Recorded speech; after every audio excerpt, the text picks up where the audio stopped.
Oh, now it's on. My name is Mike. This is the Aud Pod, and today we're going to talk with David, who has a podcast called Fireside Canada. Now, I'm Canadian. He's Canadian. His podcast focuses on folk stories and folklore about Canada, and I find them fascinating. I mean, they're really well researched, they're really interesting, they're engaging, and they're gripping. And his whole podcast is so professionally done, considering that he's a one man show. And I wish that I had more time with him to ask more questions. And I think you're going to love it. It's a fantastic podcast. The intro music is great. And I wish I got more information on that, but that's something that we'll ask him the next time we talk. So sit back, grab a beverage, enjoy this conversation, and I think you will. And then go listen to his podcast because it is mind blowing at just how well done this is. It's just fantastic. I really enjoyed it. Okay, enough of me blathering. Let's go. So it is what it is. But dude, I love your website here. So did you design the website yourself? I did, yeah. I had a friend of mine put it together. She's a developer, but I'm a graphic designer by trade. So I just I put together the graphics and the design of the website itself, and asked her to put it together for me just pretty quickly. Well, it turned out really well. So you did all the graphic design yourself. That's right, yeah. It's really well done. I like the Canadian leaf inside the fire. Yeah, thanks. Yeah, I'm pretty proud of the logo actually. Just all the different graphics. I wanted to give the show a little bit more of a solidity, I guess, to it. So designing different graphics for each episode and doing one for the logo and making it all kind of tie together. It's just part of the fun for me. Oh yeah, it's really like the site's really well done. The podcast is really well done. And how many episodes have you done so far? That was number 9. The That's right. Dungarvan Whooper. the Dungarvan Hooper. Yeah. I'm surprised that you could pronounce that because I sure can't. That's the big thing about doing this is I try my best to kind of look at the region that it comes from and understand exactly how to pronounce it. Like the Miramichi, it's not the Miramichi like I initially called it. It's the Miramichi, and it's the Dungarvan Hooper, not the Dungarvan. So yeah, trying to figure out the ways to pronounce it as best I can, at least, and that gets even more complicated when it's French or any indigenous language. Oh, for sure, it must be. And then, are you from BC your entire life? That's right. Yeah. Okay, because I was going to say, if you get at the Duncan, you've got on the island. Do you go to the island much? A bit, yeah. I probably go there every 2-3 years or so. Okay, yeah, because Duncan is the Sasquatch hotspot of North America, I think. Yeah, I think in on the island for sure, and then over here, actually, quite close to me, up in Mission, there's a lot of like Sasquatch concepts. It's a Halkomelem word initially, so all up through kind of Mission and the Pacific Northwest, you hear a lot of different stories. That would be fantastic as well. For sure, lots of things. Yeah, and I would love to cover the Sasquatch in general, but it's there's so much information and there's so much you have to take into an account for, and then of course the First Nations and what their stories are, and you want to do honor to that. So it's this huge amount of content that I have to kind of figure out if I want to go through maybe in future seasons if it lasts that long. Well, that's what I was meaning to ask you. Like, when you do your research, how much time do you think goes into this? Like, there's a lot of books behind you there. Are you a historian by nature, or? Well, I'm a bit of a bibliophile, right? I love to go through, like, one of my things that I like to do when I travel is to go through all the used bookstores and just constantly comb through. And so over the last several years, that's kind of been my thing. Is I love to go and look for old folklore and different ghost stories from all across Canada. And occasionally, being on the West Coast here, stories will slowly make their way as seniors move out here to retire or whatever else. And of course, I've been across Canada before, so finding books there.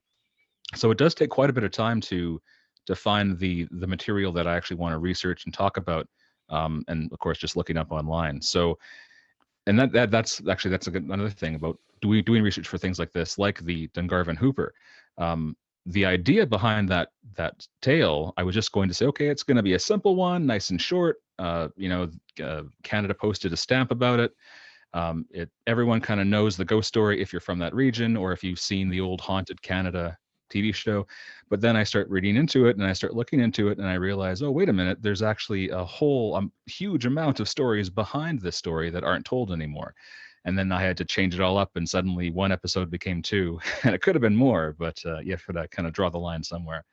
Well, But yeah, so yeah. for some of these, yeah, it'll take me. I've researched things for over a year sometimes to kind of figure out all the different angles of stories. So what made you decide to finally start a podcast? Like if this is your 9th episode, I guess you're working on a few in the can, but what made you decide that you're finally going to take these stories and bring them out into the air and share them with people? I think well, it all just kind of started with me looking for interesting Canadian stories, right? I've always been a fan of folklore and myths and legends, and I eventually started thinking, well, where are the Canadian ones? You know, a bunch of American ones, you know, a bunch of European ones, but you very rarely hear them. So once I started finding them and started reading them, then it kind of opened up this can of worms where you realize there's more to the story. That's not just a ghost story in a lot of ways. Or you read things like Le Chasse-Galerie, the flying canoe. It's really well known in Quebec. They teach it in school in Quebec, but most Canadians have never even heard of it. So I started kind of researching that and then learning that there's a lot more history behind that as well, even more than what a lot of Quebec people know. So I started kind of writing it down just for fun. I didn't know what it was going to be. Just, you know, why not just kind of do a little essay on what I find interesting. And then I would share these stories with friends and family. We'd go camping and I would just tell a story, or I was hiking with a friend of mine on an old HBC trail and I would tell him a story about Le Chasse-Galerie. And that really resonated with him because here he was on an old fur brigade trail, just working harder than he's ever had in his life, climbing up these hills day after day, feeling like a lot of the voyageurs felt. And so people kept saying, well, you know, you should probably consider a podcast or somehow to get this information out. And it made a lot of sense to do it as a podcast because it's basically an essay that I'm telling with you, but it's also, I wanted to get that drama and that storytelling aspect to it. So it's kind of like the modern version of sharing a tale around a campfire with a little bit more of history than maybe some people want or expect, but it's there anyway. Dude, they're very in-depth and engaging. They're very enjoyable. I shared it on this Facebook group I'm with about podcasts we listen to. So I don't know if you noticed any jumps in your downloads lately, but I'm like, oh, you should really try this. It's interesting. All of a sudden you see like 30 people just kind of start commenting on it and jumping on it. So nice. Hopefully it made a difference. Well, I guess we'll find out. But yeah. And I think, well, that's the big thing too, is as well as you probably know, doing podcasting is you very rarely hear any kind of feedback. It's kind of just speaking into a void. So you just kind of hope that someone's listening to it. You hope that it's engaging and interesting and that it's not boring people. And yeah, I've gotten a little bit of feedback here and there, but not a lot. So you kind of just hope for the best. Yeah, well, it all comes down to the reviews, I guess. That's really what fuels the flames or flames the fire. But yeah, it's just a matter of getting it out there. And Canadian stories are, like I said, they're kind of rare and hard to come by. Like, I mean, NPR has Serial and S-Town and all those, which are really well told stories. Viceland or Vice Canada, is that who it is that does the other ones as well? Like Cool Mules and all that. Those are all engaging, interesting stories, but no one really dives into the past a bit. You know, it's Dark Poutine, but I don't know if they've been making podcasts for a while. Like, I think they kind of took a day off for a while. Day off. Yeah, no, I know that. Yeah, yeah, and they know they do a lot of. Sorry, you ever listen to Dark Poutine? Yeah, I've listened to them quite a few times. I know that they actually live out here in BC as well, and I know that they do a lot of true crime stuff and occasionally delve into the legends as well. Like I think they did an episode on Chasse-Galerie, but yeah, again they kind of stopped short, which is fine. At like just the general legend. Well, it's a story about a flying canoe. It's kind of weird, but there's more interesting things that you can talk about if you really go into the history and the detail. But it's a lot of stuff to slog through. Like to talk about Chasse-Galerie, I had to really try my best to read a few essays and a few legends written only in French, and just Google Translate was my best friend for a couple weeks there, trying to parse all this information to really understand the history and some of the sociological aspects behind it. Oh, that would be tough. Yeah. For sure. Are you a researcher by trade, or can I ask what you do for a living? Yeah, so for a living, I'm a graphic designer, so I do marketing and strategy and design. Yeah, so just a hobby. This is completely off topic then. I mean, they're a whole two different worlds. Yeah, for sure. Well, and I think that's another reason why I got into this is it's a really great way to have a creative outlet, right? So in my day-to-day job, I do a lot of visual work, which is great, and I do a lot of strategy work. But I've always, again, I've loved stories and I've loved writing, so it's a great way to kind of flex those muscles a little bit and get work that part of my brain, so kind of have that on the side and do my work in the daytime. And do you listen to podcasts while you're working? Sometimes it all depends. When I'm doing design work, I can listen to a lot of podcasts. When I'm doing strategy stuff or writing stuff, I can't listen to a thing. It has to be totally silent. Oh, for sure. But yeah, sometimes. Okay. And can I ask what else you're listening to? Yeah, sure. Lately, I haven't been listening to a lot. We have a 1-year-old, so she's been taking up a lot of our time lately. But right now, I'd say probably top ones would be I love Revisionist History by Malcolm Gladwell. There's a podcast that actually inspired me a lot in starting my own podcast called Land of Desire. It's a history podcast about French history. Then also being into folklore, I listen to a lot of the Folklore podcast. And then, I think otherwise, other independent ones like Canadian History X is one that I'll kind of put on occasionally. Thunder Bay, done by the Canada Land group over there. Yeah, I've never heard of Canadian History X. Yeah, it's Craig Baird, I think is his name. So he actually does, I think he podcasts regularly every day now. He has a few of them. So he does one on the NHL, he does one on Canadian history itself. So yeah, it's a good way to just kind of get little short bursts of history and learn all about the country. I don't know how they find the time to do it. I seriously have no idea. And the It's Thunder Bay one, well, yeah, they take us so much time. And the Thunder Bay one was really interesting because I used to live in Thunder Bay. That's where I went to university. And when they dive into it, when they get into the whole racism part up there, they had their own police department. A lot of the crimes were never reported. So you'd hear about all the murders in like the local paper, but they would never really report on them since it wasn't part of the national organization, I guess, to count all the crimes that were up there. Oh, okay. It was a brutal place, a beautiful place, but man, a lot of brutality up there.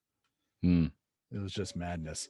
So when you first jumped into this, did you go out and buy all this new gear, or did you just kind of like, what made you say to yourself, well, I'm going to start a podcast, and finally just open your wallet and buy a mic and get into it?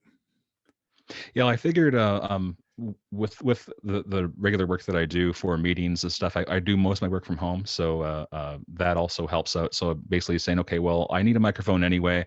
When I tend to talk to people on my laptop here, it tends to overheat a lot. People hear the fan, it gets all gnarly. So getting a microphone was if I don't use it for a podcast, well, at least it's a business expense in other ways.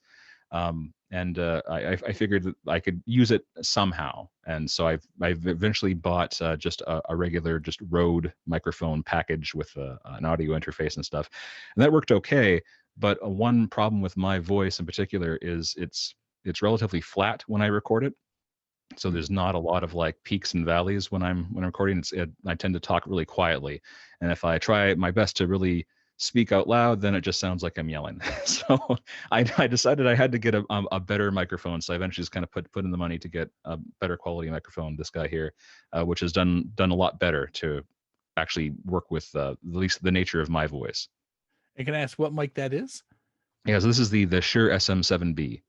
Okay, yeah, a lot of people seem to choose that. It looks it's a very popular mic. And then what are you editing with, or what are you recording to? Yeah, so that's another benefit.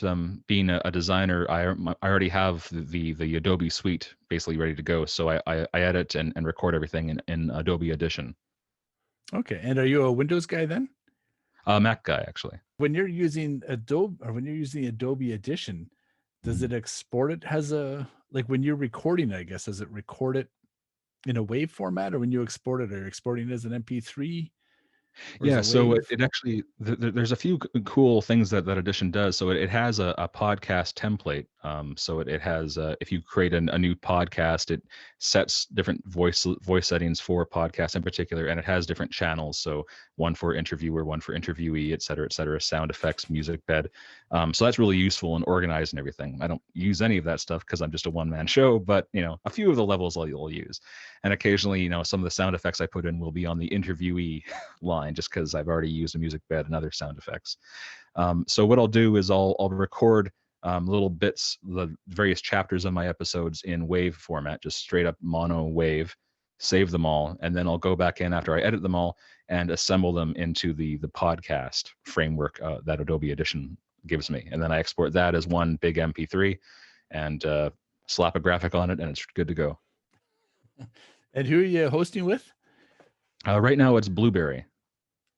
I've never heard of them either. Yeah, for me, it was I kind of looked really quickly. I went through Reddit and kind of read about various podcaster ideas and who you should host with. And Blueberry kept coming up, at least for me, when I was reading about it. Apparently, they have a really good integration with WordPress, so that kind of made it easier for me to kind of figure it out. I figured, well, I'll make the website in WordPress. I'll use Blueberry's interface that works with WordPress. I'll be able to upload things pretty easily. And so far, it's worked pretty well. It also lets me host the RSS feed on the website, so I have more control that way too. And when you put this up there with the audio, are you using a plugin to host the audio on like a WordPress plugin? Yeah, I'm using the Blueberry plugin, so it works really well. Really? You just basically I go into WordPress. It's there because it's part of the WordPress programming. I upload the episode right through the WordPress site. I put in all the pertinent information for Apple Podcasts and whatever else, and then from that one central location, it just gets sent out and it gets posted to the site, and it gets posted with the player. So it works out pretty well. Yeah, it is nice. And then I see here on each post, you have the sources, kind of all the data on there as well too, and the stamp, the beautiful stamp. That's right. Yeah, dude, it's a beautiful site. Oh, thank you. And like I said, the podcast, it's all top notch. Another question is, how many do you plan on doing? Like, how much can you put into this? How many do you have lined up, so to speak? Yeah, so I have a lot of folklore because, as I said, I'm a bit of a bibliophile, so I have a lot of books. I have a lot of ideas of what I could write. So right now, I basically just prepped. It was going to be 12 episodes, but I said Dungarvan Hooper kind of unraveled into 2 episodes more. So I have 13 episodes for the first season. So those are all ironed out, ready to go. So as you noted, I'm on 9 of 13. Once I'm done there, it's basically going to take a hiatus and see what the feedback is. So if people listened, if people enjoyed it, then I'll be encouraged to keep doing it more. And I figure I'll at least commit to 2 seasons because that's enough time and enough content to put it out there in the world and see what happens. Because again, it's not really a goal to make this a moneymaker for me. It's just a way to express creativity and to share stories out with people. And if something cool happens with it, great. If people enjoy it, fantastic. So I figure 2 seasons would be good. I'll probably do, as I said, like a 13 right now, maybe a few little short ones over the summer, just in case I need to keep people's interest, and then hit again in the fall, the traditional time of telling spooky stories anyway. And then we'll kind of see. I'll see what the stats are and what the feedback is. But if people are interested and if it's still fun, then I could keep doing this for several years, I think, with all the content I have. Well, yeah, I find podcasts are great for COVID because everyone's inside and they're not taking their time where they would normally go to the beach or go just to a restaurant or hang out because they're inside. So there's lots of time for this now. For sure, yeah. But when life starts returning back to normal, then all of a sudden your time's going to be pulled away just like a pulled pork sandwich, and it's going to be all over the place. So I would love to hear these for a while, and I would love to see you get like sponsored or something because it's great information. I find it really informative. Yeah, for sure. And I think the other thing that I haven't really tapped on yet, which I kind of mentioned on the site, is all the First Nations and Indigenous stories that can be shared. But with that, of course, I kind of wanted to look just at settler stories for this year because I wanted to create content. Because if I'm going to talk about Indigenous legends, I want to go and talk to the Indigenous people themselves. So big plan ideas would be to actually go out and interview elders from different nations and see if they're able to talk about the stories and hopefully share the stories as well. Because I would love to record some of that and discuss that as well. Yeah. And yours is on my short list. I find it really interesting. It's one of the ones I like to listen to after I smoke a joint and walk the dog. Nice, I appreciate that. Well, especially as a BCer, man. Like, as you mentioned, I'm not a big pothead, but I could definitely appreciate it. So, but yeah, like we're talking about those stories. That's the big thing as well about when you look at Canadian folklore. It's very super niche, right? So the numbers are pretty tiny. But again, hopefully the engagement is there. But yeah, another reason why I kind of wanted to do this is if you look at what's out there for Canadian folklore right now, if you look for the books, there are a few exceptions now, luckily. But a lot of the books, they're old, they're written from the 50s and 60s. They take Indigenous legends and they make them more white or Christian friendly, or they cut out weird bits because it's not proper, or they make things into monsters and they don't honor the actual original sacred idea or the traditional idea that was there. Or as I mentioned again with the Hooper, right? The Dungarvan Hooper is many things, but right now, as far as we're concerned today, it's just a random ghost story when there's so much more that you can look into it. So I think that, yeah, there's a lot of that of taking these older stories and just turning them into campfire tales, which is great. Everyone loves a spooky campfire tale, but you also want a little bit more behind that to know where it came from. Well, yeah, that's what I really enjoyed. And then when you got into like the mountain lion part of it too, I thought, oh, that makes a lot of sense as well. Because like you're taking the folklore part and you're putting a bit more of skepticism behind it. Yeah, and I think that's another thing I kind of wonder about is a lot of these legends I'll go through and I don't try to actively debunk things, but I like to think things through in their entirety, right? But sometimes that reveals really interesting ideas. Like, I don't know if you listened to the one about the Chasse Gallery, but what's really cool, again, that's the flying canoe.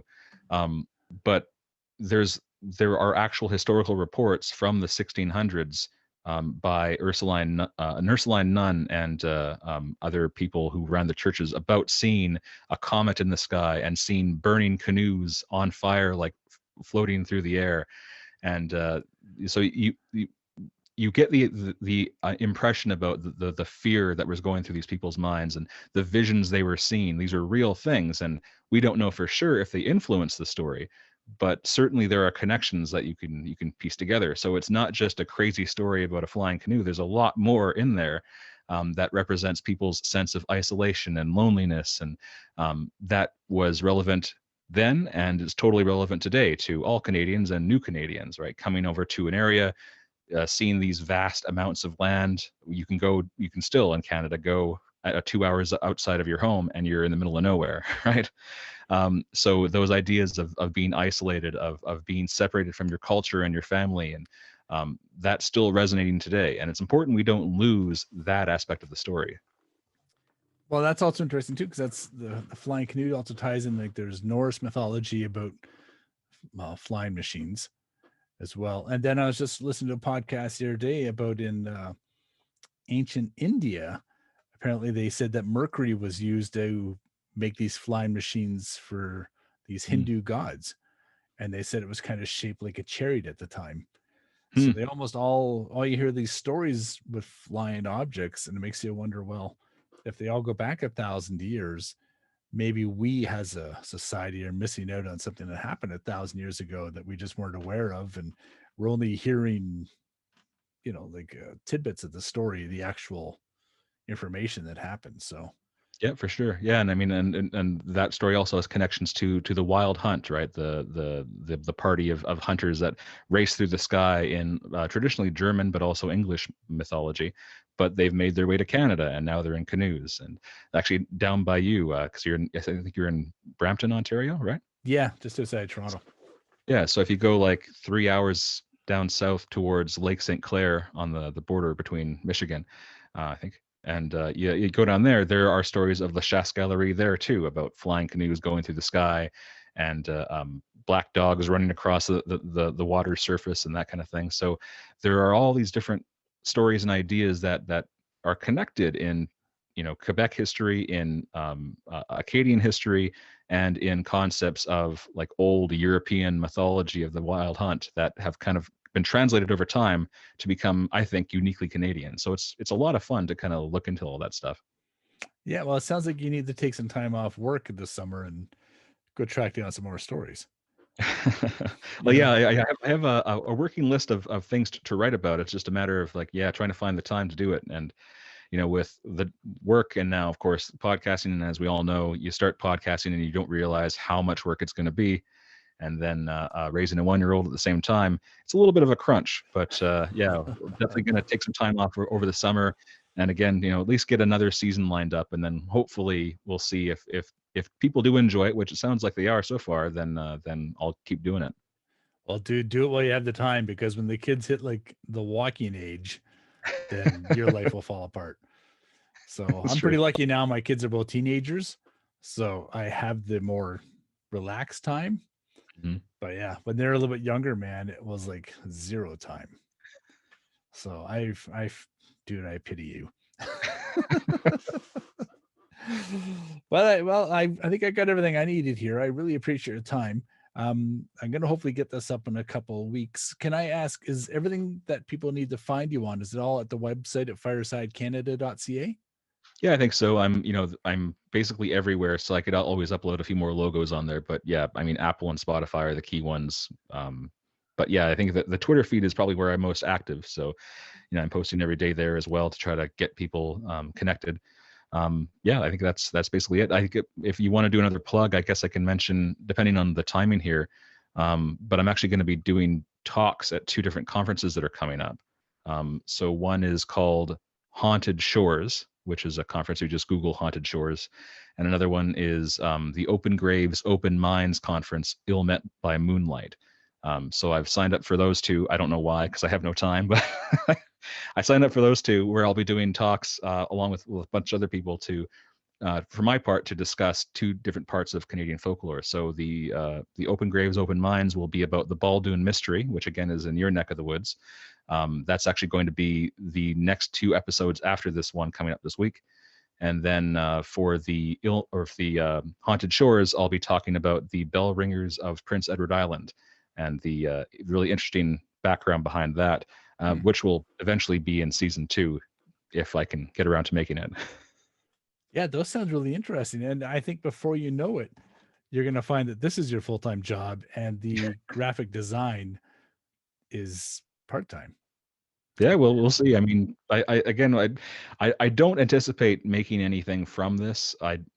But I would love to be proven wrong. I'd love to be able to make this into something. But if it can't be something, it's just a lot of fun. And as long as I can share the stories and people get a deeper appreciation for the stories around us in Canada, then that'd be great. Now, is there a contact form on your website here in case anyone wants to send you their own stories? Yep, there is. Yep, and also, just send me a message on Twitter as well. But yeah, that contact form would be great. That's the other issue too, is that I haven't talked to anyone yet who really has heard a lot of their own stories. But you always have little stories of areas, right? So the Screaming Tunnel of Niagara is a good example, right? People who grew up there knew about it, but a lot of people don't know about it. And sometimes you'll hear these stories and you won't really think about it being a bigger part of the Canadian folklore tradition, but it totally is. And I think everything is worth looking into. So yeah, if anyone has any stories, please send them my way. I'd love to look into them. Well, listen, dude, I appreciate your time. I really enjoyed that. And I'm looking forward to hearing some more. And hopefully we'll be in touch again and sometime soon when you've made 100 of these and you're on CBC with your own little podcast. That would be fantastic too. We'll see. But yeah, I really appreciate this. I enjoyed a lot talking to you. So yeah, hopefully maybe we can connect sometime in the future. All right. Okay. See you later. See ya. Thanks. So what did you think? Well, that's just the interview. Wait till you hear the podcast. It is phenomenal. Now, remember that this is an edited podcast. If you want to hear the unedited version, go check out my Patreon page. It's around there somewhere. And you'll hear the whole thing. You'll hear, the mistakes I make and the answers I get and everything that's not in these regular podcasts. Okay, that's it. Thanks for watching. Go check out Fireside Canada. Leave them a 5-star review on anything that you're listening with, because that's really what helps these podcasts get discovered, is when the more reviews you leave, the more their podcast juice is going to rise in the searches. All right, I'm done. Enjoy your day. It was a fantastic week. I hope you enjoy your weekend, and we'll talk soon.